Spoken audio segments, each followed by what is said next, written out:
A question I see very often from other moms is, what can we do with our little ones in the kitchen that keeps them occupied, developing, and safe without the use of screen time while we get something done in the kitchen? So today I'm sharing with you some of our favorite activities that we've been doing since before Stella was even walking and up until now that she's about 14 months and she's definitely walking around. Things that I do when I'm alone with her and I don't have that support. When you do have somebody else, I really recommend getting them outside with your little ones so they're away from the food, they're getting that energy out, and they're not distracted by mom, and they're not distracted by all the food that they're not able to eat just yet.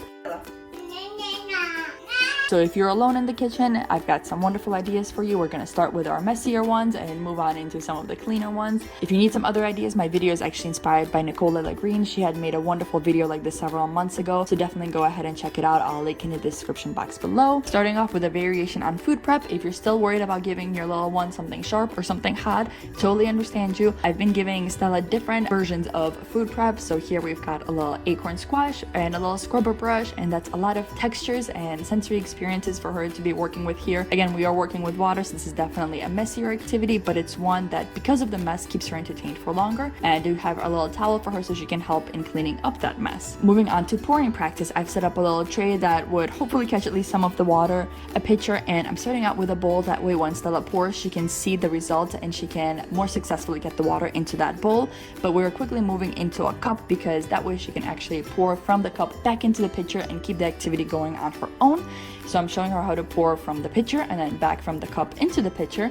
And I also introduced a sponge that she can use to wipe up the endless messes that she's going to be making.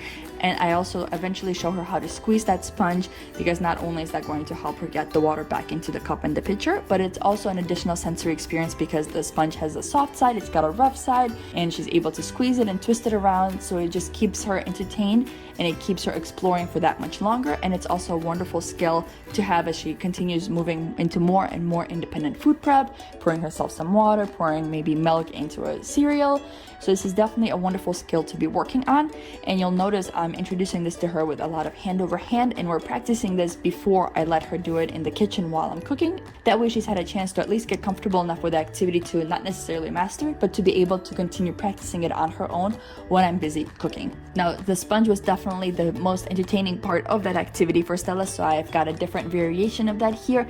This is definitely the messiest one on the list, but it's also one that kept her so fascinated and so concentrated for a very long time. So I definitely encourage you to embrace the mess and definitely let your little one try this out. I show it to them, I introduce it to them at a time when you're able to focus and show them and be there with them and help them clean up the mess. But after a couple of times, they'll be able to do this independently and not create quite so much of a mess, and you'll be able to get a lot of cooking done at one time. So all I've done is I've set up 2 bowls. Now I do have the glass bowls. These don't shatter very easily. You can certainly use more plastic bowls or even metal bowls if you're more comfortable with that. And I've got water in the smaller one that we put a bunch of sponges in, and then I showed Stella how she can pick up the sponges and squeeze them out into the other bowl. And now she's going from bowl to bowl and squeezing them out. You can even see her trying to twist them the way that she's seen me twist a lot of her rags and a lot of our clothes, and she's so incredibly happy with herself. I introduced a little rag for her too, but again, this is just water. All I had to do on the floor is put down a towel, and this activity is definitely messy, but it is working so many wonderful skills, so many sensory explorations here. We've got so many pencil grasp opportunities here. We're working on transferring, we're working on a sensory exploration with the different textures of the sponge and the water, and you can also try to do maybe colder water one day, warmer water a different day, even ice water some of the days. So there's a lot of variations you could do with this. You could even add some color to the water. I tried to add a little bit of actually pink juice in there to make it easier for Stella to see. Again, there's a lot that you can do with this activity, or you can keep it just as simple as water and some cut up sponges. This kept her going for so long. She absolutely loved it, and eventually I gave her the little pitcher to try a different time, and she was successfully able to get the water into the bowl, and she was so incredibly proud of herself. So we've got the 2 activities building on each other, and she was incredibly satisfied with herself. So what better way to get some cooking done than to have your little one be extremely proud and happy with all of their accomplishments while they're working on something as well. Now moving on into a different type of mess. This is one that's definitely going to be a lot easier to clean up, and that's going to be to let your little one explore a pantry. This pantry cabinet we have at this point set up in a way that Stella is completely able to do whatever she wants with it, because we have taken out anything that could be dangerous, and anything that is in any kind of bags or containers is locked in a way that she cannot access it unless it's something that she is allowed to have. So those clips, for example, on the chocolate, she has yet to figure out how to open them, so we're good with those.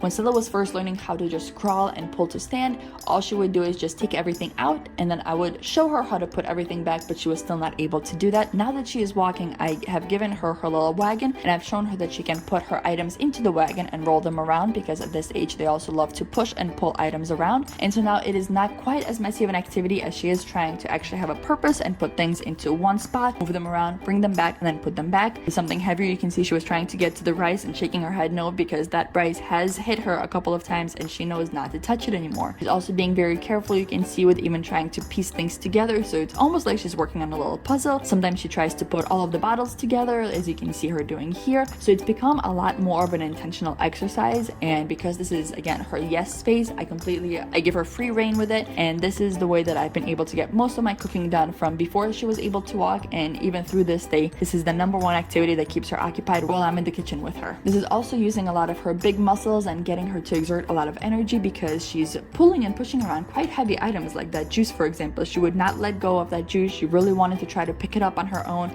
She wasn't able to do it successfully just yet, but she definitely tried. So you don't have the time or the space for the mess? All right, let's move on to more conservative ideas, starting off with magnets. We're really into animals these days, so Stella has been learning all of her animal names, and I start calling out an animal for her, such as the elephant. So then she picks it up from the dishwasher and walks it back over to the fridge. If you don't have the space for that, you can take out 2 cookie sheets. You can even do 2 cookie sheets and something that is like a plastic tray. That way your child can figure out between something magnetizing and not magnetizing. And not only am I calling out the different animals for her, I also ask her to either make the sound of that animal, like the fish here, or I will ask her to do whatever move we associate with that animal. So this is her move for the bunny, and she also has a special move for the elephant here. If your little one is seeing you cook, they're also likely going to want to copy you, so you can go ahead and give them some pretend food, smaller utensils, either some pots and pans that you've got set aside. I usually don't have any spare, so I got her this little set from IKEA. These aren't the best fruits and vegetables. They're plastic, they're not all that realistic either, but that's the best one that I could find when I was at the store for now.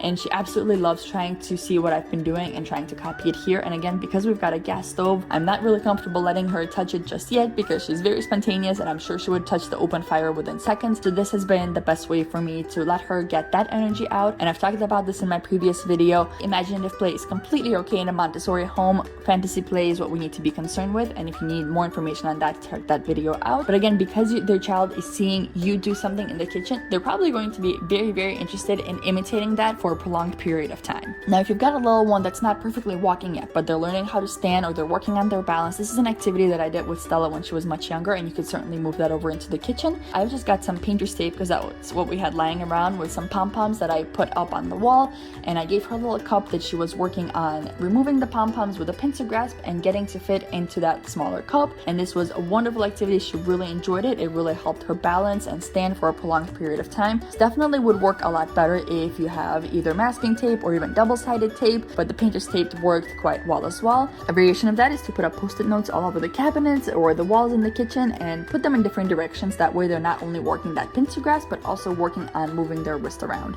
And the final variation of that is to do a little animal rescue. I'm still using that painter's tape. It's not quite as strong, so masking tape would definitely work better. But again, you can also call out specific animals for your little one to be rescuing here. That way you're still working on that language skill as well as that pincer grasp, and this will keep your little one entertained long enough while you get some cooking done in the kitchen. I hope you found these activities helpful, and until next time, I hope you stay safe.